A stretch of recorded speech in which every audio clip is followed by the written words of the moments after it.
फिर वही बात, अब मुखिया के पीछे पीछे घूमोगे? क्या तुम्हें और कोई काम नहीं बचा गांव में? घर गृहस्थी संभालनी है कि नहीं? गोमती, हर बात का जवाब नहीं दिया जाता। अब तू समझे या ना समझे, मुखिया के साथ काम जरूरी है, मतलब जरूरी है भाई। गांव का मामला है ये। गांव का मामला? हाँ, गांव का नाम लेकर न जाने क्या क्या करते घूमते हो। औरतें ताने मारती हैं बाहर, कहती हैं गोमती का मर्द तो अब मुखिया का नौकर बन गया। लोग क्या कहते हैं वो मेरे कर्म तय नहीं करते हैं। बस तू इतना जान ले, मैं कुछ भी गलत नहीं कर रहा हूं, बस।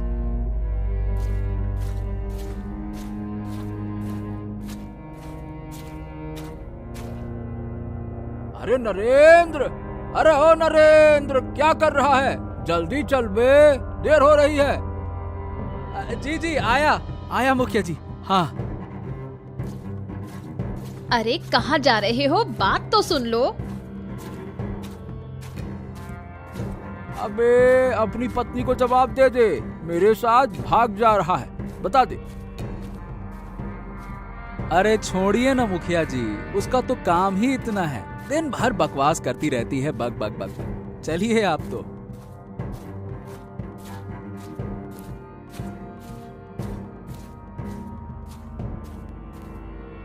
अरे मोहन, अब जल्दी से तू भी आ जा। चल, अब तीनों मिलकर अपने काम पर लग जाते हैं। और नरेंद्र, तुम यही पेड़ के नीचे बैठो और देखना, किसी को भी इधर आने मत देना, ठीक है? हाँ हाँ ठीक है मुखिया जी, ठीक है।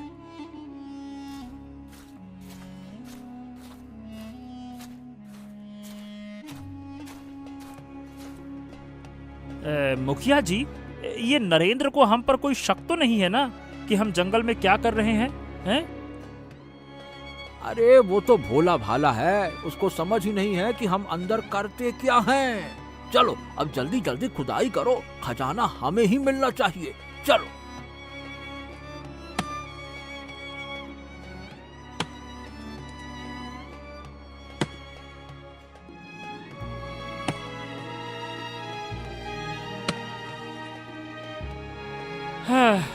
मुखिया जी, 1 घंटा हो गया, यहाँ तो कुछ ना मिला। लगता है और भीतर जाना पड़ेगा। तो चलो भैया, आगे बढ़ते हैं। खजाना छुपाया है तो यूं ही थोड़ी मिल जाएगा। चलो चलो चलो चलो।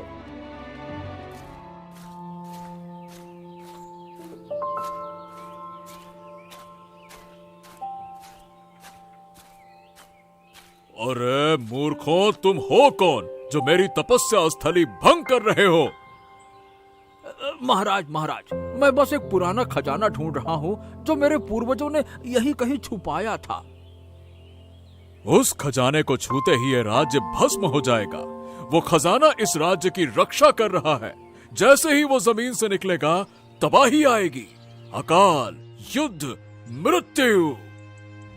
ए साधु महाराज, आप शायद पगला गए हैं।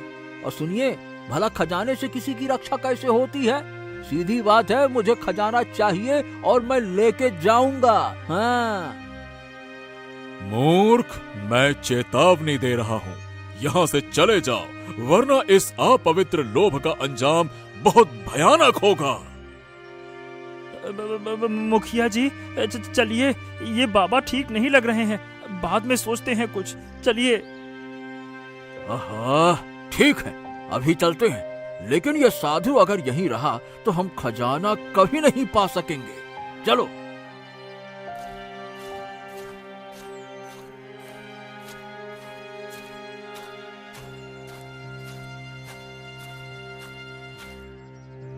मुखिया जी, आप इतनी जल्दी लौट आए?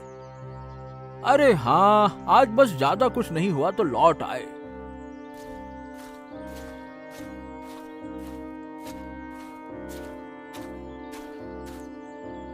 अब ये साधु रास्ते से नहीं हटा तो सारा पिलान ही चौपट हो जाएगा।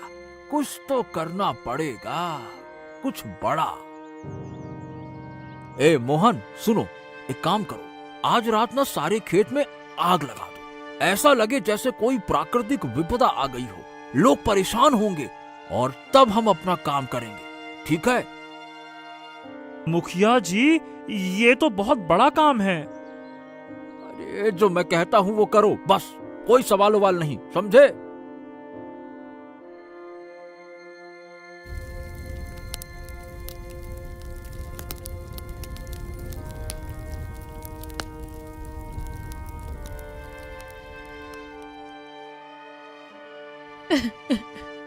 हे भगवान, हमारे सारे खेत जल गए। अब हम क्या खाएंगे? ये सब कैसे हो गया? गोमती, ये कुछ ठीक नहीं हो रहा।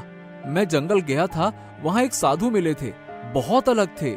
लंबे नाखून, सफेद दाढ़ी, लगता है वो कई 100 सालों से तपस्या कर रहे हैं। कहीं वही साधु तो नहीं जिनके बारे में बुजुर्ग कहा करते थे, वो जिनकी तपस्या से गांव की रक्षा होती थी? अगर वो हैं, तो फिर ये सब क्यों हो रहा है? मतलब सब कुछ उल्टा।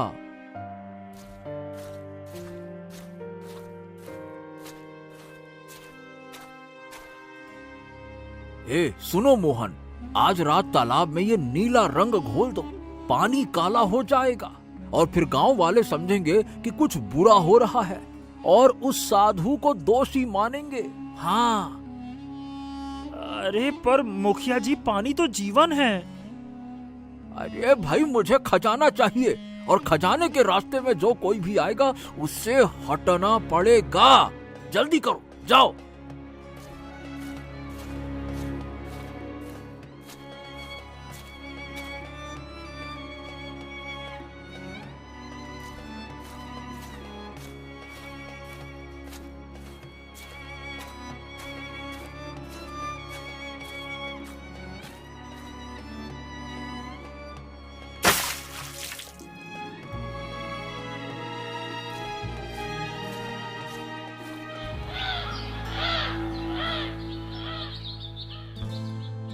हे राम, अब ये पानी काला हो गया, कल फसल जली, अब ये क्या हो रहा है हमारे गांव में?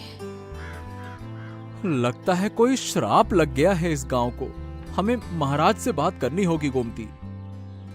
हे भगवान, हे भगवान, अरे हमारे गांव में ये क्या हो गया? 2 दिन पहले फसल जल गई और अब ये तालाब का सारा पानी ऐसे नीला काला हो गया। ये कैसा अपशगुन है भगवान? ये कौन सा अपशगुन है? लगता है कोनो बड़ा संकट आने वाला है मुखिया जी। कहीं किसी ने कुछ टोना टोटका तो नहीं कर दिया? देखिए ना, गांव का पानी ही जहरीला हो गया। बेटा, ऐसा पहले कभी नहीं हुआ। हमारी जिंदगी में पहली बार ऐसा हो रहा है। लगता है कोई बुरा साया है हमारे गांव पर। नहीं नहीं नहीं नहीं नहीं, ये सब अचानक ऐसे नहीं हो सकता। भाई 3 दिन पहले तक सब कुछ ठीक था, सुबह होते ही फसल राख हो गई और अब ये पानी। मुझे ऐसा लगता है कि कुछ ना कुछ तो गड़बड़ है। हमें अब चुप नहीं बैठना चाहिए। चलो सब मिलकर महाराज के पास चलते हैं। उन्हें बताना होगा कि गांव पर कोई संकट मंडरा रहा है।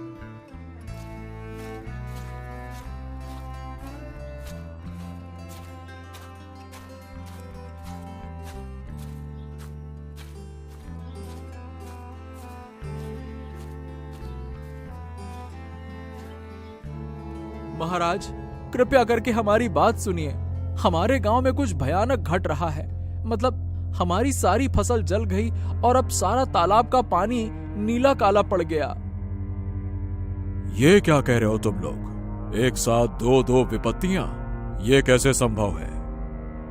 महाराज, मुझे लगता है कि ये सब कोई कर रहा है। ये सब प्राकृतिक नहीं लग रहा, जैसे किसी ने जानबूझकर किया हो महाराज। ये मामला तो बड़ा गंभीर है। ऐसा क्यों हो रहा है हमारे गांव में? महाराज, एक बात कहूं, जंगल में एक साधु वर्षों से तपस्या कर रहा है, पर अब उसकी साधना तंत्र मंत्र में बदल चुकी है। कहीं उसी के कारण भूमि असंतुलित तो नहीं हो रही है? हमें उसे वहां से हटाना पड़ेगा महाराज। क्या जंगल में साधु है और वो तंत्र विद्या करता है? ये तुम क्या कह रहे हो मुखिया? पूजा पाठ की भूमि में तंत्र मंत्र? महाराज झूठ न बुलाए भगवान, मैं तो वहाँ स्वयं गया था। साधु कोई सामान्य तपस्वी नहीं है, उसकी क्रिया से हवा भारी लगती है और पशु पक्षी तक विचलित थे। अगर आपको यकीन न हो तो स्वयं जाकर निरीक्षण कर सकते हैं महाराज। ठीक है, मैं आज ही चलकर जांच करता हूँ।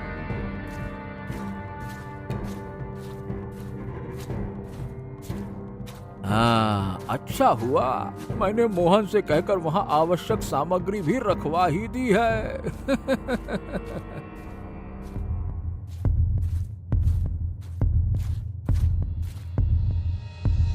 ये क्या है साधु? आप पूजा पाठ नहीं तंत्र विद्या कर रहे हैं? ये सब सामग्री कहां से आई? किसकी अनुमति से आई? राजन, मैं जो कर रहा हूं वो इस भूमि की रक्षा के लिए है। ये सामग्री वही है जो मैंने वर्षों पहले एक उद्देश्य से प्राप्त की थी, और ये बाकी का सामान ये मेरा नहीं है। हमें इसकी कोई जानकारी नहीं थी साधु महाराज, और तुम्हारी इस क्रिया से गांव में अजीब घटनाएं हो रही हैं। तुम्हें इस राज्य से अभी के अभी जाना होगा, समझे? हाँ, ठीक है, जैसी आपकी आज्ञा महाराज। लेकिन याद रखना, विनाश काले विपरीत बुद्धि। तुम पछताओगे राजन, पछताओगे। ओम नमः शिवाय, नमः शिवाय।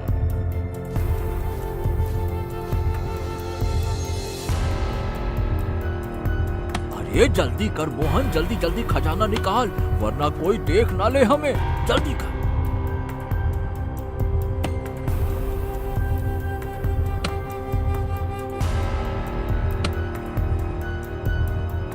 बाप रे, इतना सारा खजाना! अरे मुंह बंद कर, वरना कोई सुन लेगा। अब ये सारा खजाना मेरा है, इसका मालिक सिर्फ मैं हूँ। मुखिया जी, मेरा हिस्सा? हिस्सा? कौन सा हिस्सा? कैसा हिस्सा? अरे तेरी जमीन मेरे यहाँ गिरवी थी ना। जा बेटा, तेरी जमीन छोड़ दिया, अब तुझसे मुझे एक भी रुपया नहीं चाहिए। चल जा, मेरा पीछा छोड़ जा भाई। देखो मुखिया जी, आप ये ठीक ना कर रहे हो। आपने पहले कहा था आप मुझे भी हिस्सा दोगे, इसीलिए मैंने इतना सब कुछ आपके लिए किया, और अब आप सिर्फ मेरी जमीन का कर्ज माफ कर रहे हो। ये बिल्कुल ठीक बात नहीं है। अरे भैया, मैंने भी अपने दिमाग के घोड़े बहुत दौड़ाए हैं, तब जाकर मुझको ये खजाना मिला है। मैं तुम्हारी जमीन का कर्ज माफ किया, बस हो गया। अब जाओ यहाँ से, वरना फिर से जमीन पे कब्जा कर लूंगा और मुंह ताकते रह जाओगे, समझ गए? जाओ।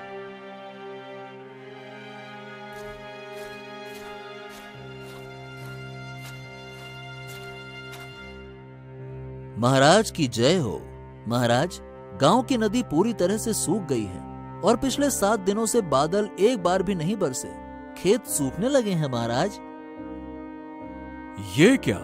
हमने तो साधु को जंगल से निकाल दिया था, अब वो कुछ नहीं कर रहा, तो फिर ये सब क्यों हो रहा है? हाँ, देखो गोमती, ये वही जमीन है जिस पर मैंने दिन रात पसीना बहाया। अब देखो, सब कुछ खत्म हो गया, न पानी रहा न फसल। मेरी मेहनत भी मुझसे रूठ गई है गोमती। पता नहीं किसकी बुरी नजर लग गई हमारे गांव को। पहले कितना अच्छा था।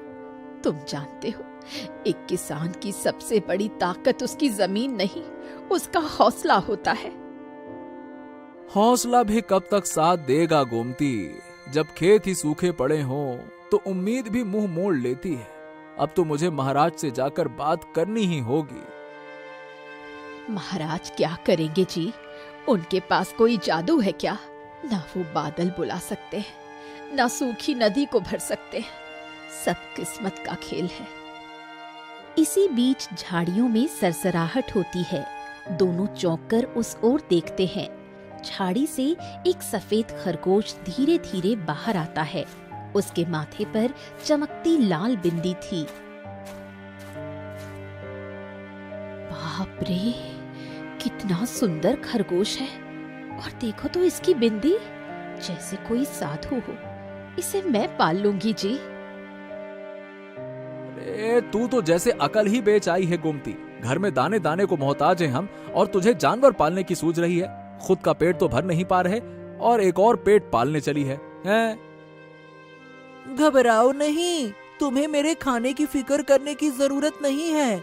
मैं तुम्हारा नुकसान नहीं करूंगा। मेरा नाम चेतन है। मैं ऋषि वात्स्यायन का शिष्य हूँ। हैं? तुम बोल रहे हो? ये कैसे संभव है? जब इरादे शुद्ध हो तो भाषा की दीवारें टूट जाती हैं। देखो, मैं बहुत दिनों से देख रहा हूँ कि इस गांव में अधर्म फैल रहा है और अब समय है सच्चाई को उजागर किया जाए। लेकिन एक बात समझ नहीं आ रही, तुम्हें कैसे पता कि गांव पर कोई अधर्म छाया है? और ये सब मुखिया से जुड़ा हुआ कैसे? मैं कोई साधारण खरगोश नहीं हूँ गोमती। मेरे गुरु ने मुझे दिव्य दृष्टि दी है। उसी के कारण मैं वो देख सकता हूँ जो दूसरों की आंखों से ओझल है। दिव्य दृष्टि? मतलब तुम्हें सब सच दिखाई देता है? हाँ, देखो, बहुत समय पहले जब बुरी शक्तियाँ इस गांव की ओर बढ़ रही थीं, तो उस समय के राजा ने एक दिव्य खजाना मिट्टी के नीचे गाड़ दिया था ताकि वो शक्तियाँ गांव को छू ना सकें। मेरे गुरु उस जगह की रक्षा कर रहे थे, वर्षों तक तप करके। लेकिन मुखिया ने मोहन के साथ मिलकर उन्हें तंत्र विद्या का दोषी ठहराया और गांव से बाहर निकलवा दिया। तो खजाना अब? मुखिया ने वही खजाना खुद निकाल लिया और उसी पल से गांव पर संकट मंडराने लगा। जल सूख गया, फसलें मुरझा गईं और चारों ओर अंधकार फैलने लगा। ये सब उसी श्राप का असर है। और मैं बता दूं, ये तो शुरुआत है, आगे और भी घटनाएं होंगी।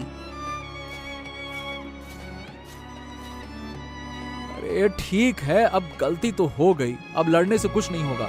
पहले ये सोचो कि करना क्या है। हाँ, अब तुम शुरू हो गए फिर से। यही दोस्ती और पैसे के लालच ने पूरे गांव को बर्बादी के कगार पर लाकर खड़ा कर दिया।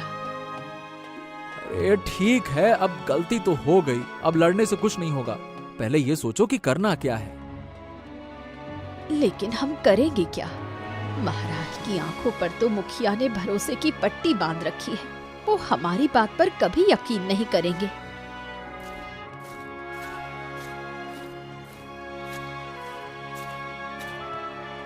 अगर झूठ को जीतना है तो सच को चालाकी से सामने लाना होगा। देखो, मेरे पास एक योजना है, लेकिन उसके लिए तुम्हारा साहस चाहिए नरेंद्र। अच्छा, बताओ चेतन, मुझे क्या करना है? हम आज रात ही मुखिया के घर जाएंगे।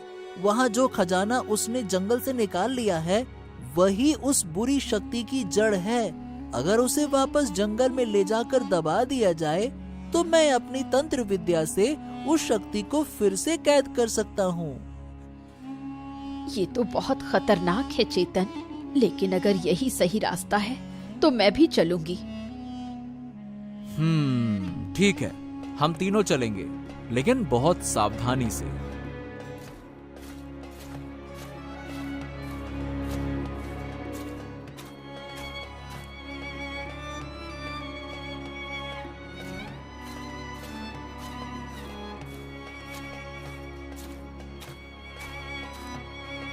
इतना बड़ा घर और हर कोना रहस्यमय।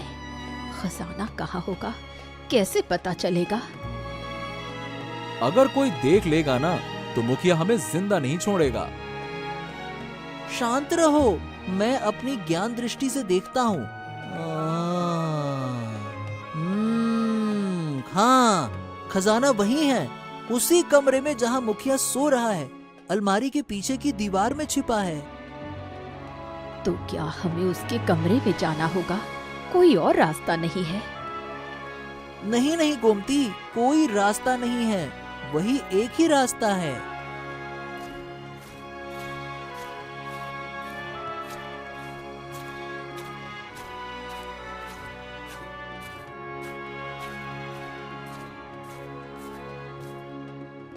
हाँ, खजाना मिल गया, ये वही है।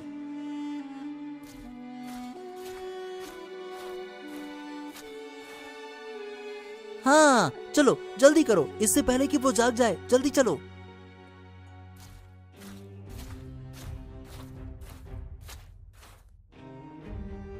क्या सच में आप ले आए खजाना? हाँ, ले आया। चेतन ने तो एकदम सही जगह बताई थी। उसने अलमारी के पीछे छिपा रखा था इसको। मुझे जाते ही खजाना मिल गया और ये रहा सारा खजाना। चलो जल्दी करो नरेंद्र, हमें इस खजाने को उसी जगह ले जाकर गाड़ना है, तभी ये काली शक्ति का प्रभाव गांव पर कम होगा। चलो। हाँ ठीक है चेतन, जल्दी करो, चलो।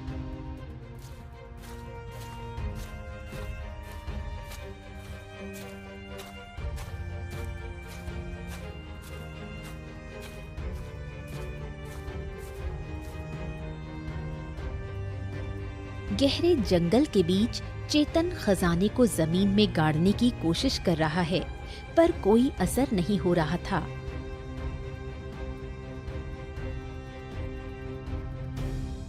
हाँ, अरे बाप रे, इतनी मेहनत के बाद भी ये खजाना क्यों नहीं गड़ रहा? क्या मेरी शक्ति कमजोर पड़ गई है?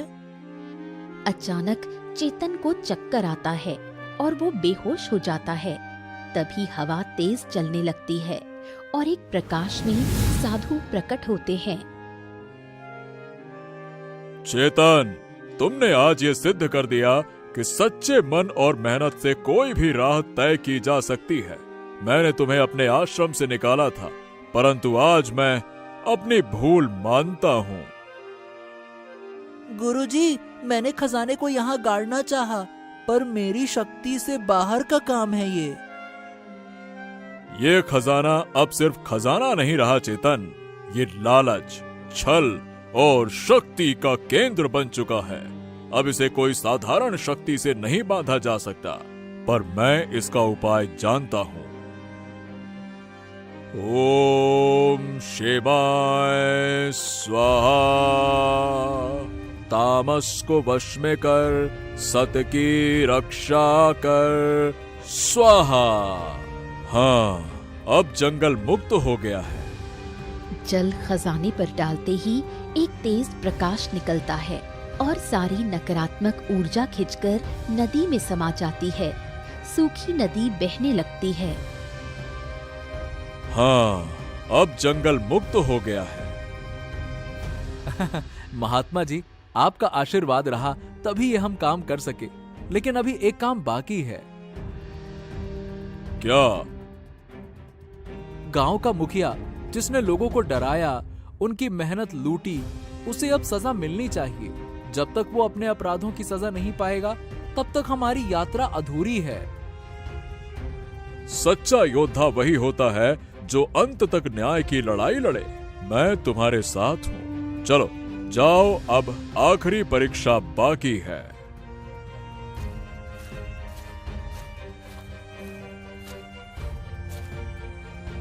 हाँ, मेरा खजाना! अरे कोई मेरा खजाना चुरा ले गया। अरे किसने लिया? अब मैं क्या करूं? कहाँ चला गया? तभी एक तेज हवा चलती है और सामने पेड़ के पीछे से खरगोश निकलता है। जिस जगह से तूने खजाना चुराया था, मैं उसी जगह लौटा आया हूँ, लेकिन इस बार वो खजाना तेरे लिए बर्बादी का द्वार बनेगा। अरे तू कौन है? बोलने वाला खरगोश? ये क्या माया है? मैं सपना तो नहीं देख रहा हूँ। मैं तेरे पापों का फल, तेरा लालच, तेरा धोखा, सबका हिसाब देने का वक्त आ गया है। चल मेरे साथ, महाराज के सामने तेरी सच्चाई उजागर होगी। चल। अरे मैं क्यों चलूं? तू कर क्या लेगा रे छोटा सा जानवर? मुझे धमकी दे रहा है। एक लत्ती मारूंगा ना तो गिल्ली डंडा की गिल्ली की तरह दूर उड़ता हुआ जाएगा। नालायक कहीं का। अगर तू नहीं चला तो मैं तुझे भी अपनी तरह खरगोश बना दूंगा। फिर तू सदा के लिए जंगल में मेरी कैद में रहेगा, समझ ले। अरे नहीं, मैं चलूंगा। ऐसा मत करो, मैं चलूंगा। मैं सब कुछ कबूल करूंगा। मुझे मुझे माफ कर दो। हाँ हाँ, माफ कर दो।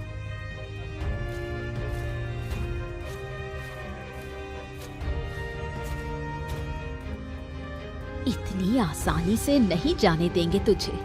तूने न जाने कितनों को सताया है। और इसका साथी मोहन कहाँ है? उसे भी तो साथ ले चलो। अरे भाई, वो भी साथ में ही काम किया करता था, तो उसे भी तो इनाम मिलना चाहिए ना। देखो देखो जी, घर में छिप रहा है। अरे जल्दी पकड़ के लाओ चेतन।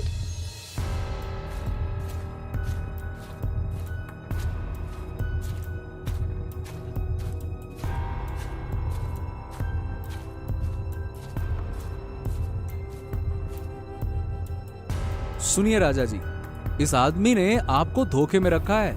इसका उद्देश्य जंगल की रक्षा बक्षा नहीं, बल्कि उसकी दलाली थी। उसने ऋषि को हटवाकर जंगल को खाली करवाया ताकि वहां का खजाना बेच सके वो। ये तुम क्या कह रहे हो? क्या तुम्हारे पास इसका कोई प्रमाण है? ये रहे प्रमाण महाराज।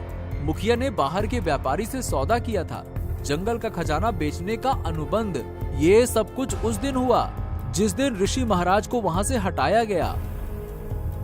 मुखिया, तुमने धर्म और विश्वास का घोर अपमान किया, राज्य के साथ विश्वासघात किया।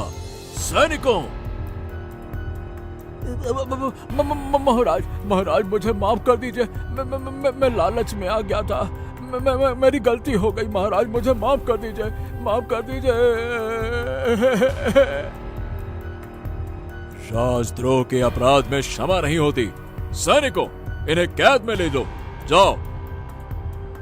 चेतन, तुम्हारा साहस और तुम्हारी बुद्धिमत्ता वाकई में प्रशंसनीय है। तुमने आज हमें सच्चाई से परिचित कराया। हम ऋषि वात्सायन से क्षमा मांगना चाहते हैं। मैं स्वयं अब जंगल जाकर उनसे क्षमा याचना करूंगा। फिर वही साधु दरबार में आते हैं। साधु महाराज, मेरी भूल के लिए क्षमा करें। मैंने अधर्म को पहचानने में देर की, पर अब मुझे सच्चाई का आभास हो गया है। कृपया आप वापस आ जाइए और अपने आशीर्वाद से इस भूमि को फिर से पवित्र बना दीजिए। राजन, जब पश्चाताप सच्चा हो तो क्षमा अपने आप मिल जाती है। अवश्य अवश्य मैं लौटूंगा और इस भूमि को फिर से संतुलित करूंगा। बहुत बहुत धन्यवाद महाराज। मुखिया भानु को उसके अपराध के लिए कारावास का दंड दिया गया है, पर आज तो मैं 2 सच्चे सेवकों को सम्मानित करता हूँ। किसान नरेंद्र को राज्य रक्षक किसान की उपाधि दी जाती है। ऋषिवर, आपकी सीख ने आज फिर से सच्चाई को जीत दिला दी।